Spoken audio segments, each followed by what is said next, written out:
Ներքին գործերի նախարարության կրթահամալիրում մայիսի 12-ից 16-ը տեղի է ունեցել ոստիկանության հենասյունային ուղղություններից մեկում պարեկային ծառայությունում ընդունելության եզրափակիչ փուլը հարցազրույցները։ Այս փուլին մասնակցում են ֆիզիկական պատրաստականության եւ մասնագիտական պիտանելիության համապատասխանության համալիր ստուգումները հաղթահարած դիմորդները։ Գործընթացին հետևել է ներքին գործերի նախարար Արփինե Սարգսյանը ոստիկանության ղեկավար կազմի ուղեկցությամբ այցելելով ներքին գործերի նախարարության կրթահամալիր։ Նախարարը շրջել է ուսումնական հաստատությունում, զրուցել հանձնաժողովների անդամների եւ դիմորդների հետ, անձամբ գնահատելու նրանց պատրաստվածության եւ մոտիվացիայի մակարդակը։ Արփինե Սարգսյանն ընդգծել է, որ ոստիկանությունում ծառայելը պարզապես աշխատանք չէ, այլ գիտակցված ընտրություն, որը պահանջում է բարեվարքության բարձր մակարդակ եւ պատասխանատվություն։ Նախարար Սարգսյանը կարևորել է դիմորդների բազմակողմանի գնահատումը, այդ թվում հաղորդակցության հմտությունները, հոգեբանական կայունությունն ու ֆիզիկական պատրաստվածությունը։ Անհրաժեշտ է, որ պարեկներն ունենան տարբեր իրավիճակներում ճիշտ եւ արագ որոշումներ կայացնելու ունակություն, պահպանելով բարեկրթություն եւ հանդուրժողականություն, ընդգծել է Արփինե Սարգսյանը։ Ընտրող հանձնաժողովների կազմը ներառական է։ Ներգրավված են ոստիկանության, պետական այլ կառույցների, միջազգային կազմակերպությունների, ինչպես նաեւ հասարակական սեկտորի ներկայացուցիչներ եւ հոգեբաններ։ Պարեկային ծառայության պետի տեղակալ Արմեն Մաթևոսյանը, որը նաեւ ընտրող հանձնաժողովներից մեկի նախագահն է, մանրամասնել է ապագա պարեկների կողմից ոչ ստանդարտ իրավիճակներում մոտեցումների կարևորությունը, նրանց ունակություններն ու կարողությունները գնահատելու չափորոշիչները։ Հանձնաժողովի հիմնական նպատակը կայանում է նրանում, որպեսզի հասկանանք ապագա պարեկներին իրանց հոգեկան վիճակը, իրանց մոտեցումները, ոչ ստանդարտային վիճակում իրանք ինչպես կձևակերպեն իրենց միտքը, իրենց ունակությունը։ Մենք իհարկե հասկանում ենք, որ իրանք շատ բաներ դեռ չգիտեն, 6 ամիս պետք է սովորեն, բայց նախնական որոշակի գնահատական ենք ուզում ստանանք։ Հանձնաժողովը ունի 6 անդամ եւ դրվում է քվեարկության, դեպքեր են ունենում, որ միամուռ են որոշումը կայացնում, դեպքեր են ունենում, որ տարաձայնություն է լինում, բայց ընդհանուր հանձնաժողովային որոշումներ են կայացնում։ Ընդունելության գործընթացը թափանցիկ է, իսկ չափորոշիչները խիստ, բայց հաղթահարելի։ Պարեկային ծառայությունում ընդունելություն մրցույթի համար սահմանվել է 239 տեղ, որոնցից 190-ը նախատեսված են իգական սեռի դիմորդների համար։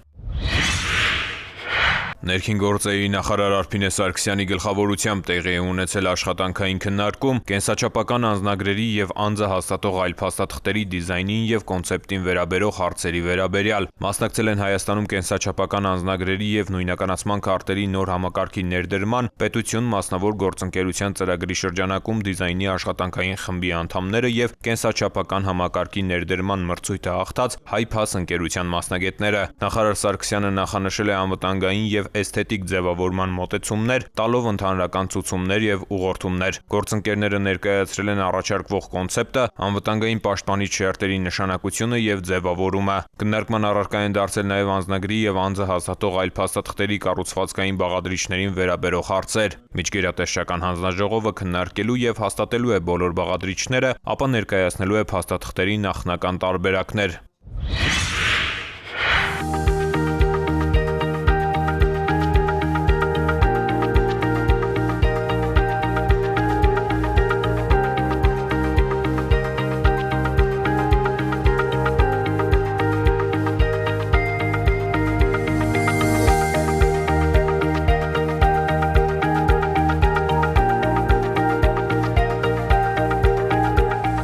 Ներքին գործերի նախարարությունը միացել է ՄԱԿ-ի ճանապարհային անվտանգության համաշխարհային շաբաթվա շրջանակում իրազեկման արշավին, որն անցկացվում է մայիսի 12-ից 18-ը անվտանգ ճանապարհներ հետիոտների եւ հեծանվորդների համար խորագրով։ Նախաձեռնության շրջանակում նախարարությունը մասնակցում է գործընկեր կառույցների հետ համատեղ իրականացվող միջոցառումներին ուղղված ճանապարհային երթևեկության անվտանգության մակարդակի եւ հանրության իրավագիտակցության բարձրացմանը։ Հերթական հանրային իրազեկման միջոցառումը մայիսի 17-ին էր Երևանի Հանրապետության փողոցի թիվ 114 եւ 71 դպրոցներում ու դրանց հարակից տարածքում։ Միջոցառմանը մասնակցում էին ներքին գործերի նախարարի տեղակալ Արմեն Մկրտչյանը, Առողջապահության համաշխարհային կազմակերպության ներկայացուցիչ Սիդարթա Դատան, Հայաստանում ՄԱԿ-ի մշտական համակարգող Ֆրանսուազ Ժակոբը, միջազգային այլ գործընկեր կառույցների եւ շահագրգիռ պետական մարմինների ներկայացուցիչներ։ Հանրային իրազեկման միջոցառման ամենավառ կերպարները աշակերտներն էին իրենց թեմատիկ ելույթներով։ Հարգելի վարորդներ, մեր անվտանգությունը ձեր ձեռքերում է։ Դպրոցական գոտիներով երթևեկեք 30 կմ/ժ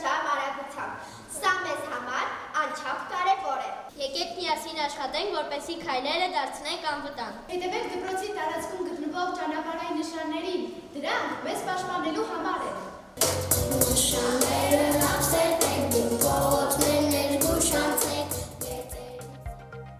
Ողջույնի խոսքում փոխնախարար Մկրտչյանը ներկայացրել է ճանապարհային անվտանգության մակարդակի բարձրացման ուղղությամբ իրականացվող միջոցառումները, ընդգծելով, որ անվտանգ երթևեկության մշակույթի ձևավորումը նախարարության առաջնահերթություններից է։ Այս համատեքստում Արմեն Մկրտչյանը առանձնահատուկ կարևորել է միջազգային գործընկերների ջանքերը, միջազգային փորձի ներդրումը Հայաստանում եւ շարունակաբար ամրապնդվող համագործակցությունը։ Մենք համատեղ ջանքերով պետք է հասնենք նրան, որ երթևեկության յուրաքանչյուր մասնակից գիտակցի կանոնների պահպանումը ուղղակիորեն կապված է մարդկային կյանքերի պահպանման հետ, եզրափակել է փոխնախարար Մկրտչյանը։ Ճանապարհային անվտանգության համաշխարհային շաբաթվա շրջանակում Երևանի Հանրապետության փողոցում մինչև դպրոցամերձ տարածքներին հասնելն արվել են նոր գունագեղ գծանշաններ։ Դրանք վարորդներին հուշում են, որ մոտենում են ուսումնական հաստատության։ Սա եւս միջազգային փորձի ներդրման օրինակ է։ Նման օրինակ միջոցառման նպատակն է բարձրացնել հասարակության, հատկապես դպրոցահասակների իրազեկվածությունը ճանապարհային անվտանգության բոլոր կանոնների պահպանման վերաբերյալ հանուն անվտանգ երթևեկության առավել ամուր մշակույթի։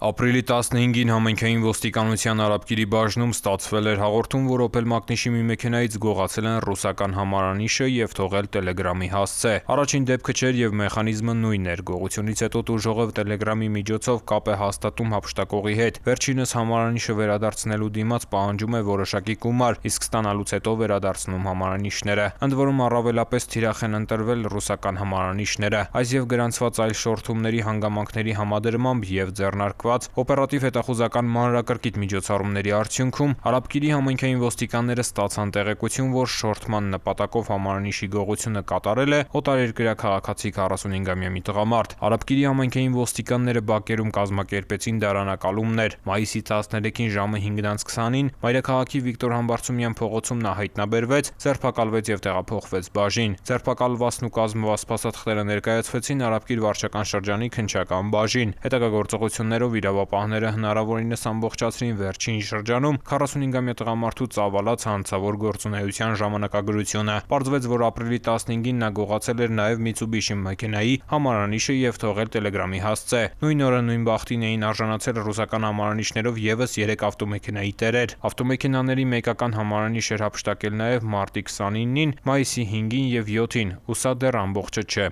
45-ամյա տղամարդուն մեղադրանք է ներկայացվել։ Նախաքննության հանգամանքները պարզվում են։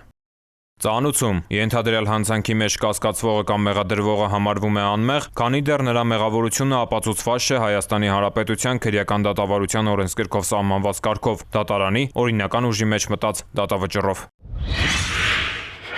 Մայիսի 16-ին քրեական ոստիկանության Տավուշի մարզային վարչությունում ստացվել է օպերատիվ տեղեկություն, որ 42-ամյա տղամարդն Այգեհովիտ գյուղի իր առանձնատանն ապօրինի պահում է հրազեն։ Քրեական վարույթի շրջանակներում նույն օրը զննվել է Այգեհովիցու տունը։ Հայտնաբերվել է 105 փամփուշտ պոլիէթիլենային տոպրակով վառոդ եւ գործարանային արտադրության երկփողանի հրացան, որի մի փողը ակոսափող է, մյուսը հարթափող։ Տանտերը հայտնել է, որ զենք զինամթերքն իրեն տարիներ առաջ նվիրել է հանգուցյալ ազգականը։ Նախաքննության հանգամանքները պարզվում են։ Ծանուցում ենթադրյալ հանցանքի մեջ կասկածվողը կամ մեղադրվողը համարվում է անմեղ, քանի դեռ նրա մեղավորությունը ապացուցված չէ Հայաստանի Հանրապետության քրեական դատավարության օրենսգրքով սահմանված կարգով, դատարանի օրինական ուժի մեջ մտած դատավճռով։